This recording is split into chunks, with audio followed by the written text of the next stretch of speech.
What's up, you guys? Welcome back to another video. Today, as you can see, we're going to be covering the Jodi Arias case, which is truly the murder of Travis Alexander. And if you are new here, my name is Ariel. I love true crime and I love to cover true crime cases that just I seem to really get into. I know there's a lot out there, and over the last 12 years that I've really been sucked into true crime, I have started to make a list, and I forget about a lot of cases, but I don't know why I forgot about this one. And it came up somewhere, probably on YouTube somewhere. And I'm like, I need to cover that. That's not on my channel. So today we're going to be covering the murder of Travis Alexander. If you like this content and any content relating to true crime, trials, this or that, anything true crime related, hit that subscribe button and make sure you hit the like button for this video if you enjoyed it. And let's get into Jodi Arias.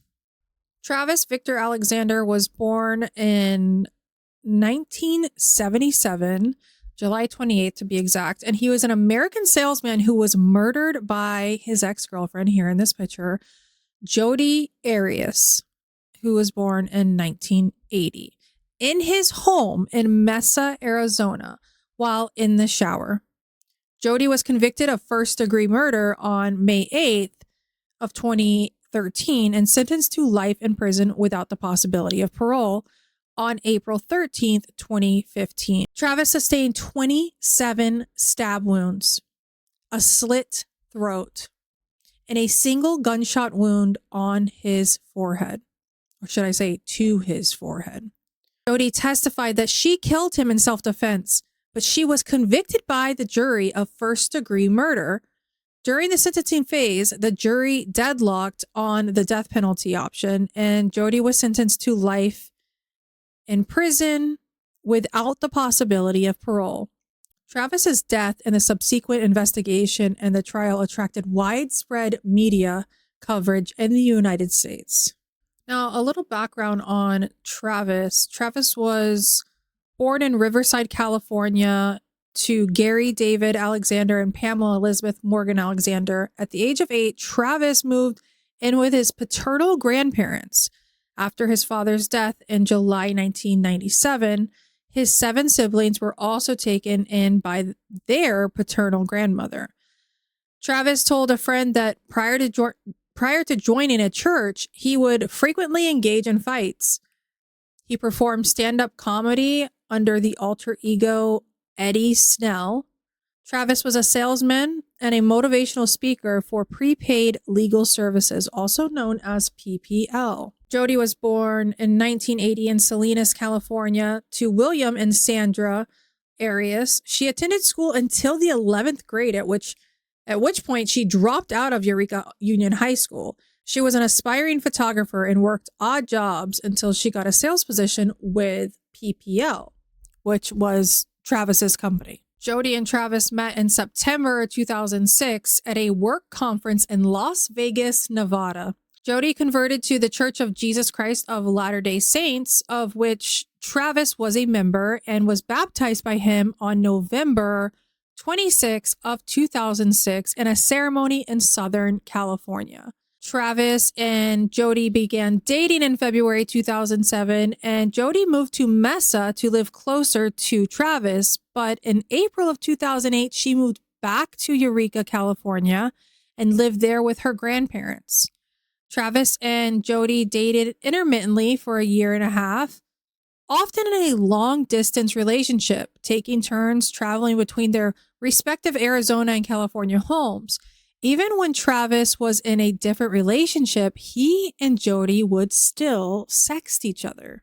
Travis's friends who knew Jodi and observed them together reportedly had a negative opinion of her, stating that the relationship was usually tumultuous and that Jodi's behavior was very worrying. Travis was murdered at his home in Mesa, Arizona on Wednesday, June 4th, 2008, while he was taking a shower. Kevin Horn would later testify that Travis's jugular vein, common carotid artery, and trachea had been slashed and that he had defensive wounds on his hands. Horn further testified that Travis might have been dead at the time of the gunshot when that was inflicted, and that the back wounds were shallow. Alexander's death was ruled a homicide. He was buried at Riverside's Olivewood Memorial Cemetery. So let's go over some of the crime scene description. So Travis was found in the shower of his master bedroom nearly 5 days after he was murdered on June 9th, 2008, by his friends who were concerned after not hearing from him. The crime scene included his body, which was slumped in a seated position in the shower, covered in blood. Blood evidence, massive blood stains throughout the bathroom. This is one of them on the screen. A trail of blood leading from the bathroom toward the hallway. Bloody handprint with both Travis's and Jodi's DNA on the wall. Towel and camera found in a washing machine. The camera contained deleted but recovered photos of Travis, some taken just before the murder. Last photos showed Travis alive in the shower, followed by blurry images of the attack. I don't know if those are sealed. I've never seen those. I have seen the ones that I never want to see again ever in my life.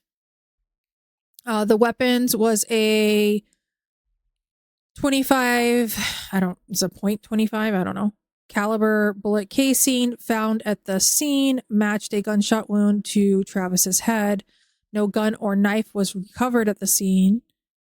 Key evidence was the camera evidence, timestamps, images placed both Travis and Jodi at the scene. Photos documented the progression from a normal interaction to the murder. Recovered DNA, Jodi's inconsistent statements. First, she initially denied being in Arizona just in general, and then claimed masked intruders committed the murder, which I was actually listening to the interrogation video yesterday.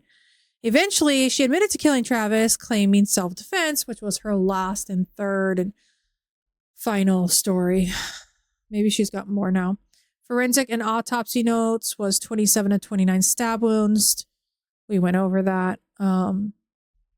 Completely horrific. Just, I have seen some horrible autopsy photos, but not ever to this degree. Ever. And never do I ever want to. Travis missed an important conference call on the evening of June 4th.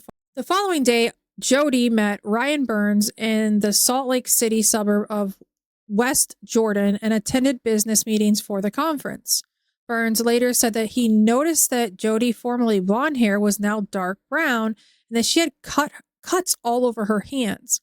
On June 6th, she left Salt Lake City and drove west toward California. She called Travis several times and left several voicemails. She also accessed his cell phone voicemail system. When Jodi returned the car on June 7th, it had been driven about 2,800 miles. The rental clerk testified that the car was missing its floor mats and had red stains on the front and rear seats. However, could not be verified that the car had floor mats when Jodi had picked it up, and the red stains could not be analyzed as the car had been cleaned before police could examine it. But like, wouldn't you still be able to find traces of DNA? I mean, what kind of freaking carpet cleaner are they using? On June 9th, having been unable to reach Travis, a concerned group of friends went to his home. His roommates had not seen him for several days, but then they believed he was out of town, thus did not expect that anything was amiss. After finding a key to Travis's bedroom, the group entered and found large pools of blood in the hallway to the master bathroom and Travis's body in the shower. In the 911 call, not heard by the jury, the dispatcher asked whether Travis had been suicidal or if anyone was angry enough to hurt him. Travis's friends mentioned Jodi by name as a possible suspect, stating that Travis had just told them that she had been stalking him, accessing his Facebook account, and slashing his car's tires. While searching Travis's home, police found his recently purchased digital camera damaged in the washing machine. Police were able to recover deleted images showing Jodi and Travis in sexually suggestive poses taken at approximately 1:40 p.m. on June 4th. The final photograph of Travis alive showing him in the shower was taken at 5:29 p.m.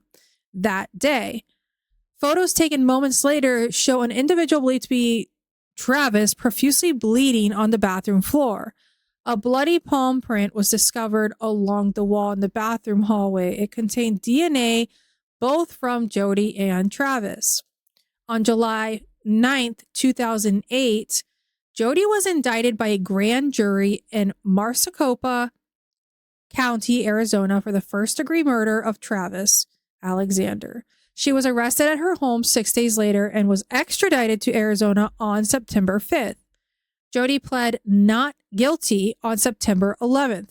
During this time, she provided several different accounts about her involvement in Travis's death. She first told police that she had not been in Mesa on the day of the murder and had last seen Travis in March of 2008. Jodi later told police that two intruders had broken into Travis's home, murdering him and attacking her. 2 years after her arrest, police that she killed Travis in self-defense, stating she had been a victim of domestic violence. On April 6th, 2009, a motion to reconsider the defendant's motion to disqualify the Maricopa County District Attorney's Office was denied. On May 18th, the court ordered Jodi to submit to IQ and competency testing. 11, a defense filing detailed Jodi's attorney's efforts to obtain text messages and emails. The prosecution initially told defense attorneys that no text messages that had been sent or received by Travis were available, but the prosecution was then ordered to turn over several hundred such messages. Mesa Police Detective Esteban Flores told defense attorneys that there was nothing out of the ordinary among Travis's emails. About 8,000 were turned over to the defense in June of 2009. Jodi was represented by appointed counsel Kirk Nurmi and Jennifer Wilmot. The trial commenced in Maricopa County Superior Court before Judge Sherry K. Stevens. The voir dire proceedings began on December 10th, 2012.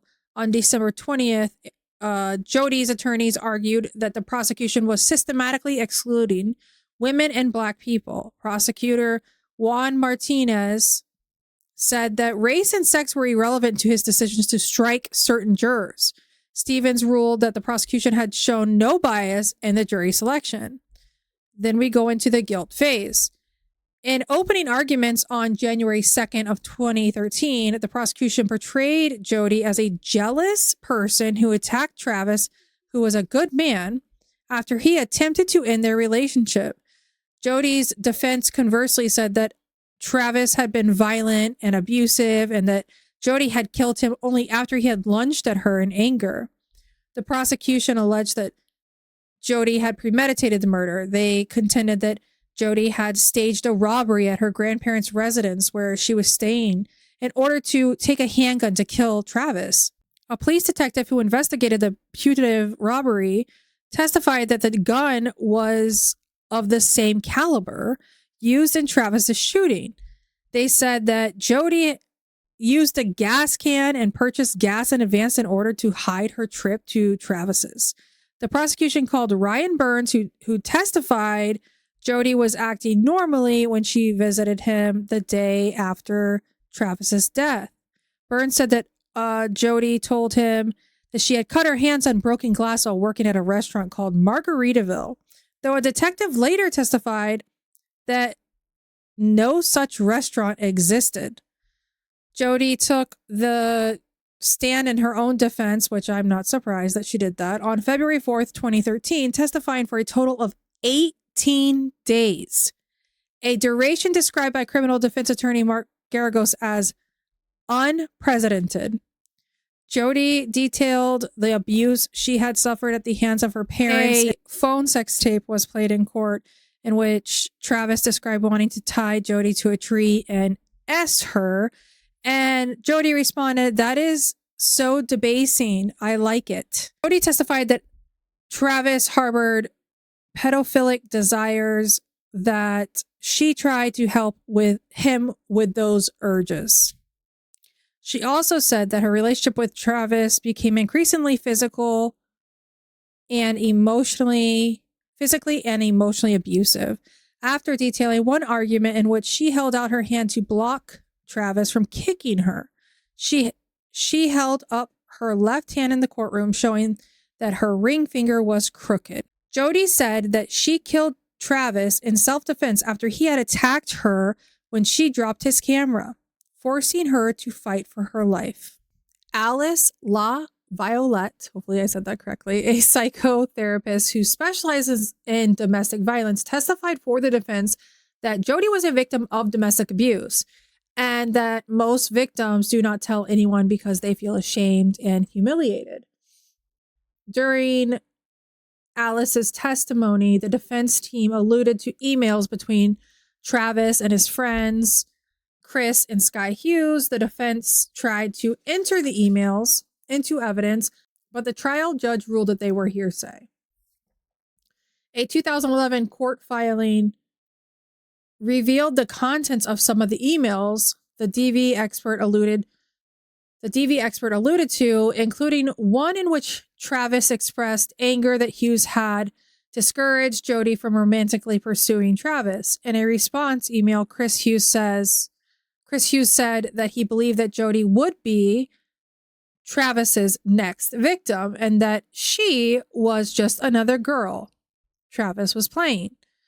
Travis allegedly responded by saying, "I am a bit of a sociopath." Hughes testified during the trial saying that while he knew Travis was seeing multiple women, he and his wife had been manipulated by Jodi, and that they had had a falling out with Jodi just months after the emails, when they twice caught her eavesdropping on their conversations with Travis. The prosecution called rebuttal witnesses included several of Travis's other girlfriends who stated that they had never seen him exhibit problems with anger or violence. Beginning on March 14th, psychologist Richard Samuels testified for the defense for nearly 6 days.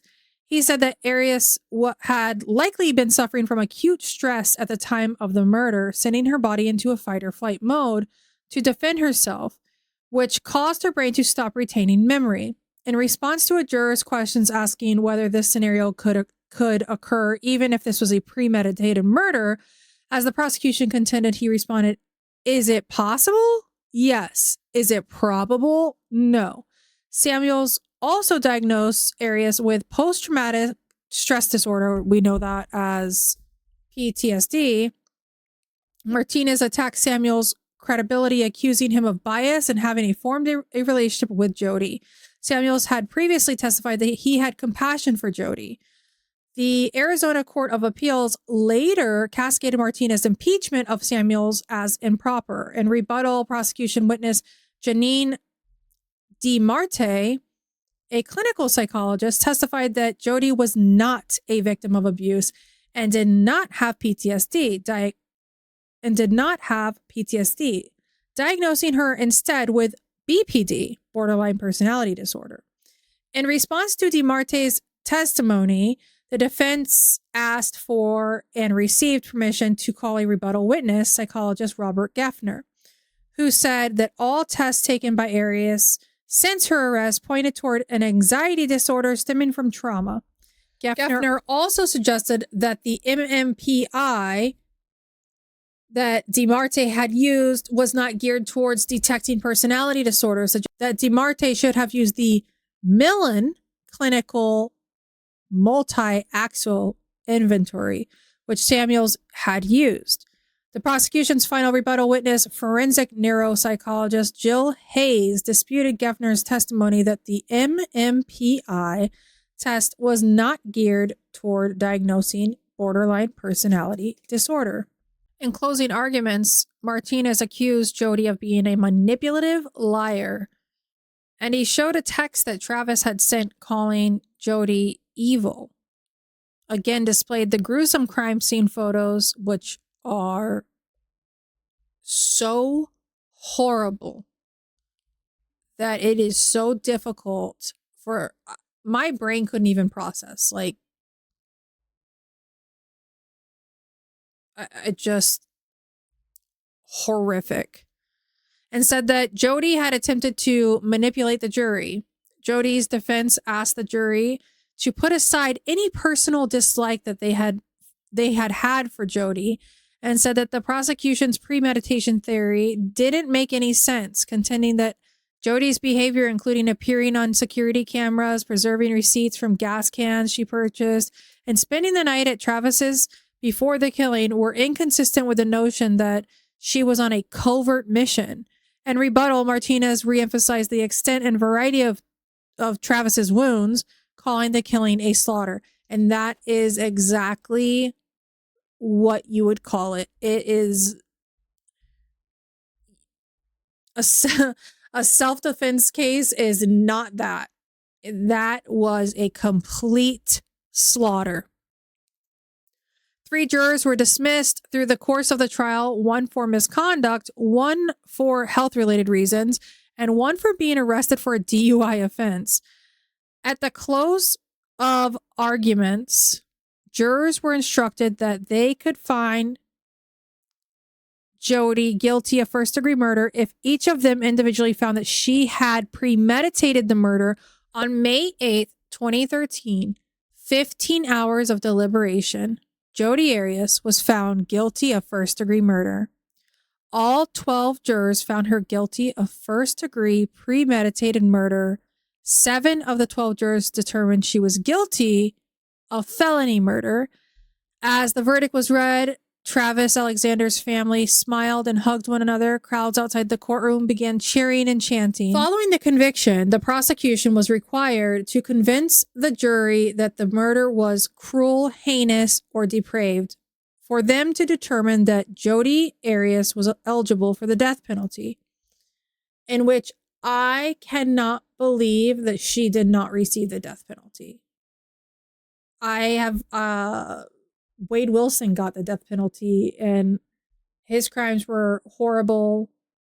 What she did was just as horrible, but you know what I mean? It's just like, I know that you shouldn't compare cases, but sometimes I don't understand. That's why you never know what a jury is thinking and what they're going to do. And speaking of, it is, if you're into the Karen Reed trial and you're on verdict watch 24/7, yeah, I feel you. The aggravation phase of the trial started on May 15th, 2013. The only witness was the medical examiner who had performed Travis Alexander's autopsy. Jodi's attorneys, who had repeatedly asked to step down from the case, provided only brief opening statements and closing arguments in which they said that the adrenaline rushing through Travis's body may have prevented him from feeling much pain during his death. Wow. Prosecutor Martinez showed photos of the corpse and the crime scene to the jury, then paused for 2 minutes of silence to illustrate how long he claimed that it took for Alexander to die. After less than 3 hours of consideration, the jury determined that Arias was eligible for the death penalty. The penalty phase began on May 16th, 2013, when prosecutors called Travis Alexander's family members to offer victim impact statements in an effort to convince the jury that Jodi's crime merited a death sentence. May 21st, Jodi pled for a life sentence. She acknowledged what she had done and that her plea for her life was reversal of remarks that she made to a television reporter shortly after her conviction, in which she had said that she preferred the death penalty. Each time I said that, I meant it, but I lacked perspective, she said. Until very recently, I could not imagine standing before you and asking you to give me life. She said that she changed her mind to avoid bringing more pain to the members of her family who were in the courtroom. At one point, Jodi held up a white t-shirt with the word survivor written across it, telling the jurors that she would sell the clothing and donate all proceeds to victims of domestic abuse. She also said that she would donate her hair to Locks of Love while in prison, and had already done so 3 times while she was in jail. Oh my gosh, I could not have been the Alexander family, because there's no way I'm not jumping over and whooping her ass. That evening, in a joint jailhouse interview with the Arizona Republic and NBC's Today, Jodi said that she did not know whether the jury would decide on life or death. Whatever they come back with, I will have to deal with it. I have no other choice. Regarding the verdict, she said, it felt like a huge sense of unreality. I felt betrayed, actually, by the jury. My God. I was hoping they would see things for what they are. I think it's very blatant that everybody saw things for what they were. 27 stab wounds, laceration from ear to ear, gunshot wound to the head. What? I felt really awful for my family and what they are thinking. On May 23rd, the sentencing phase of Jodi's trial resulted in a hung jury, prompting the judge to declare a mistrial for that phase. The jury had reached an 8-4 decision in favor of the death penalty. After the jury was discharged, jury foreman Zervakos? Jury foreman Zervakos stated that the jury found the responsibility of weighing the death sentence overwhelming, but were horrified when their efforts ended in a mistrial. By the end of it, we were mentally and emotionally exhausted, he said. I think we were horrified when we found out that they had actually called a mistrial, and we felt like we had failed. Bill Montgomery said that he was confident that an impartial jury could be seated, but that it was possible that lawyers and the victims' families could agree to scrap the trial in favor of a life sentence with no parole. The defense responded, if the diagnosis made by the state psychologist is correct, the Maricopa County Attorney's Office is seeking to impose the death penalty upon a mentally ill woman who had no prior criminal history. It is not incumbent upon Miss Arias' defense counsel to resolve this case, and Jodi, while reaffirming her belief in the criminal justice system, questioned whether an impartial jury could be seated in light of the coverage of the trial, in which she loved. She loved every single second. She reminds me so much of Lori Daybell. So much, but I mean, at least she admits to the stuff she does. Lori Daybell just stays there. Mistrial motions and mid-trial appeals. During the trial, defense attorneys filed for mistrial in January, April, and May of 2013. Jodi's lawyers argued in January that Esteban Flores, the lead Mesa police detective on the case, perjured himself during a 2009 pretrial hearing aimed at determining whether the death penalty should be considered an option for jurors. Flores testified at the 2009 hearing that based on his own review of the scene and a discussion with the medical examiner, it was apparent that Travis had been shot in the forehead first. Contrary to Flores' testimony at the 2009 hearing, the medical examiner told jurors the gunshot probably would have incapacitated Alexander given his extensive defense wounds, including stab marks and slashes to his hands, arms, and legs. It was not likely that the shot came first.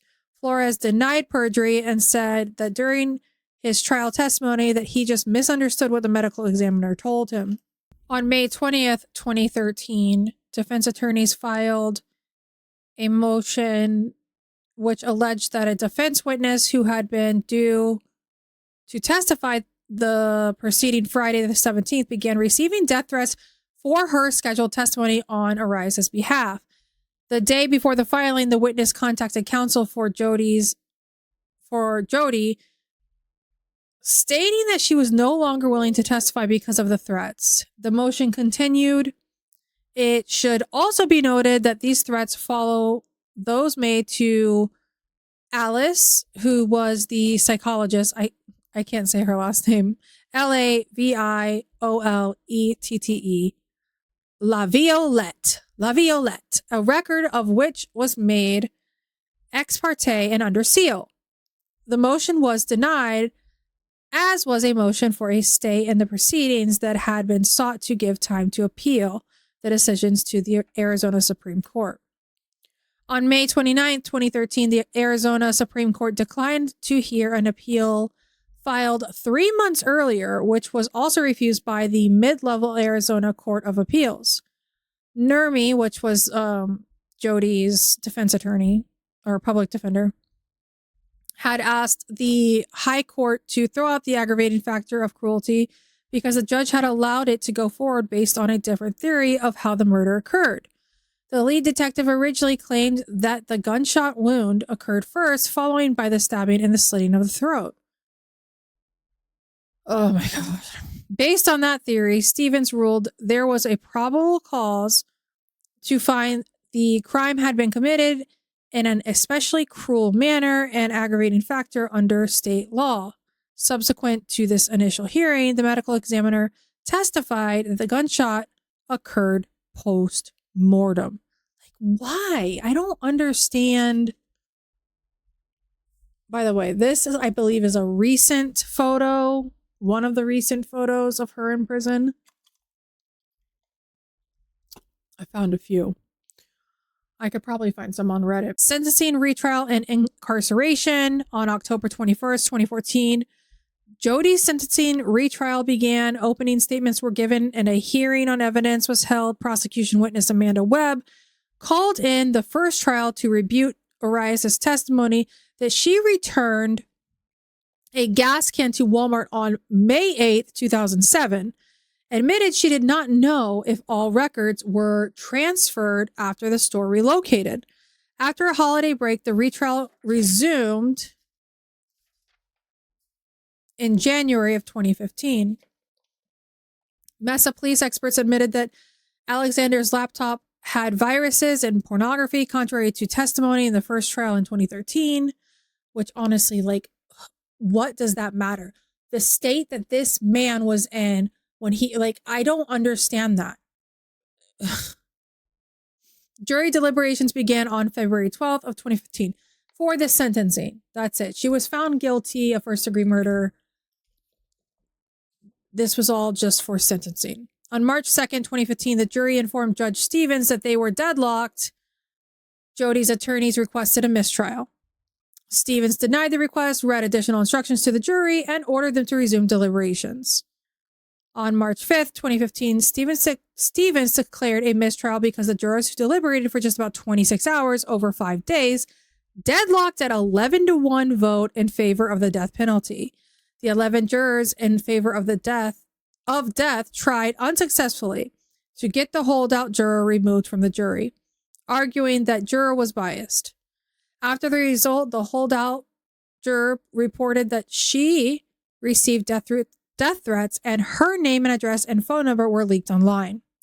Dennis Arias and a jury consultant said the very fact that people are making death threats and trying to out her, it is not a proud day for any single one of those people, and they should be ashamed.